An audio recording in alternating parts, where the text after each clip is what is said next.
News live বাংলাকে দেওয়া একান্ত সাক্ষাৎকারে কংগ্রেসের বিরুদ্ধে তীব্র আক্রমণ শানালেন বিজেপির প্রদেশ সহসভানেত্রী মুন স্বর্ণকার। তিনি অভিযোগ করেন, কংগ্রেস রাজনৈতিক স্বার্থে এমন পর্যায়ে নেমে গেছে যে তারা মৃত ব্যক্তিকেও সম্মান করতে জানে না।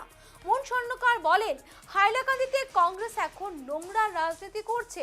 বিশেষ করে কংগ্রেস প্রার্থী রাহুল রায়কে সরাসরি আক্রমণ করে তিনি দাবি করেন, এক সাংবাদিক বৈঠকে রাহুল রায় একজন মৃত মহিলার চরিত্র নিয়ে প্রশ্ন তুলে চরম অসম্মানজনক আচরণ করেছেন। তিনি বলেন, একজন মৃত মহিলার নাম টেনে এনে তার ব্যক্তিগত জীবন নিয়ে মন্তব্য করা অত্যন্ত লজ্জাজনক। ক্যান্সারের আক্রান্ত হয়ে মৃত্যু হয়েছে তার। একজন মৃত মানুষের সম্মান নিয়ে ওইভাবে রাজনীতি করা অত্যন্ত নিন্দনীয়।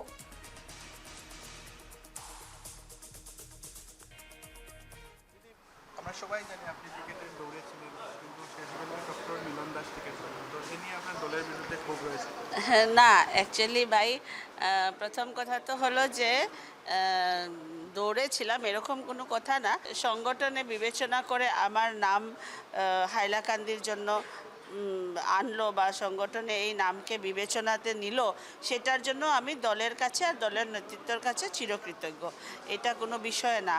দেখো, আমরা যারা দল ভারতীয় জনতা পার্টির কাজ করি, কার্যকর্তা হিসাবে, নিষ্ঠাবান কার্যকর্তা হিসাবে যারা আমরা কাজ করি, আমাদের কাছে কোনো পদ বা কোনো ডেজিগনেশন মাইনে করে না। আমাদের কথা হলো যে দলের নেতৃত্ব আমাদেরকে যেই কাজ দেবে সেই কাজ সুন্দরভাবে ভালোভাবে করে দলের সামনে প্রস্তুত করাটাই হলো মূল কথা।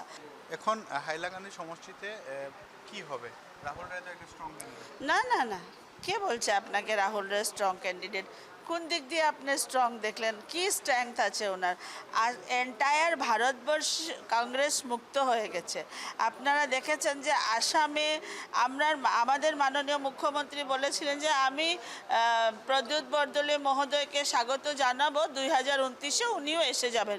আমরা কেউ ভাবি নাই যে উনি এইভাবে এসে যাবেন। সাংসদ আছেন, স্টিল হি ইজ এমপি, তারপরেও উনি ওটা তোয়াক্কা করে উনি ভারতীয় জনতা পার্টিতে যোগদান করলেন। আপনি দেখেন ভূপেন বোরাজি, উনিও এসে গেলেন ভারতীয় জনতা পার্টিতে। এখন কংগ্রেসে কে রয়েছে? কেউই তো নাই। একমাত্র প্রয়াত মুখ্যমন্ত্রী তরুণ গগৈর পুত্র গৌরব গগৈ, উনার তো নিজের স্থিতি স্পষ্ট না। যেই ব্যক্তির নিজের স্থিতি স্পষ্ট না, উনি আবার সংগঠন কিভাবে চালাবেন? তো এইসব আমাদের মধ্যে তো কোনো দুশ্চিন্তা নেই। আপনি তো নিজেই একজন এত সক্রিয় একজন সাংবাদিক। আপনি তো খুব ভালো করেই জানেন যে হাইলাকান্দির আজকের দিনের স্থিতি কি রয়েছে। আপনি একদম সুন্দর, আপনি যেই প্রশ্নটা আমাকে করেছেন আমি আপনাকে প্রশ্নটা করি। আপনি বলেন, আজকের দিনে ভারতীয় জনতা পার্টি ছাড়া কোনো বিকল্প কেউর কাছে আছে বলেন? মহিলা উদ্যমিতার স্কিম বলেন, অরুণোদয়ের স্কিম বলেন, স্কিল ডেভেলপমেন্টের মাধ্যমে, CM EEE এর মাধ্যমে আমাদের যুবক ছেলেদেরকে স্বাবলম্বী করার ব্যবস্থা বলেন, কৃষক ভাইদের সম্মান নিধি যোজনা বলেন, যা কিছু বলেন। আচ্ছা, আজকে হাইলাকান্দিতে আমাদের MLA নাই, বাট হাইলাকান্দিতে MLA-র অভাব যাতে আমরা ফিল করি না, তার জন্য গার্জিয়ান মিনিস্টার ডেপুট করা হয়েছে। রাহুল রায়ের একটা রিমার্কস ছিল একজন মহিলাকে নিয়ে। আপনি একজন মহিলা নেত্রী, কীরকম দেখেন? আমি ওই দিনও আপনাদের মাধ্যমে এটার বিরোধিতা করেছি। আজকে আবারও বলছি যে খুব দুর্ভাগ্যজনক কথা যে কংগ্রেস এক নিকৃষ্ট রাজনীতি করে, এটা তো আমরা জানি, কিন্তু এত নিকৃষ্ট রাজনীতি করবে সেটা আমরা স্বপ্নও কল্পনা করতে পারি নাই। আমি আজকে আবারও ওই প্রয়াত আত্মাকে সম্মান জানাচ্ছি এবং কংগ্রেসকে এটাই আমার তরফ থেকে বলতে চাই যে আপনারা রাজনীতি করেন, ভালো রাজনীতি করেন, সুন্দর রাজনীতি করেন, একটা শুদ্ধ রাজনীতি করেন। এত নোংরা রাজনীতি আপনি করবেন না। আর অন্যকে আঙ্গুল দেখানো মানে নিজের দিকেও 3টা আঙ্গুল আসছে, কিন্তু সেটা মনে রাখতে হবে। তো যেই ব্যক্তির কথা আপনি বলছেন, আমি ফট করে নাম উচ্চারণ করতে চাই না। কেন? দেখেন, যেই ব্যক্তির কোনো অস্তিত্ব নাই তার নাম নিয়ে কেন চর্চা করব? কিন্তু যে ব্যক্তির কথা আপনি বলছেন, উনি নিজেই নিজের প্রথম পত্নী থাকার পরে দ্বিতীয় বিবাহ করে কিন্তু পত্নী মর্যাদা হনন করেছেন। হ্যাঁ, এটা কিন্তু শ্রী রামচন্দ্রজির দেশ। হ্যাঁ, তো এই সব যে জিনিসগুলি আছে এই বিষয়গুলি উনি চিন্তা করার দরকার। একজন মহিলা যে এই পৃথিবীতে যিনি নাই, সত্য কি মিথ্যা কি জানি না, কিন্তু সম্ভবত উনার থেকে তো বয়সে বড়ই হবেন ওই মহিলা।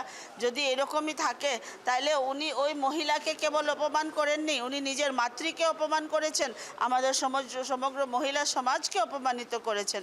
কেন আজকে ওই মহিলা নেই যার বিরুদ্ধে তুমি বলছো, ওই মহিলা আজকে স্পষ্টীকরণ দেওয়ার জন্য এই পৃথিবীতে জীবিত নেই, কিন্তু সেটা খুবই দুর্ভাগ্যজনক। আমি ভাবি যে এটার প্রত্যুত্তর প্রত্যেক মহিলা আগামী 9 তারিখ ওনাকে দিয়ে দেবে। রাহুল বলেন যে রামের কপিরাইট আপনারা নিয়ে নিয়েছেন, বিজেপি নিয়েছে, রাম তো সবাই।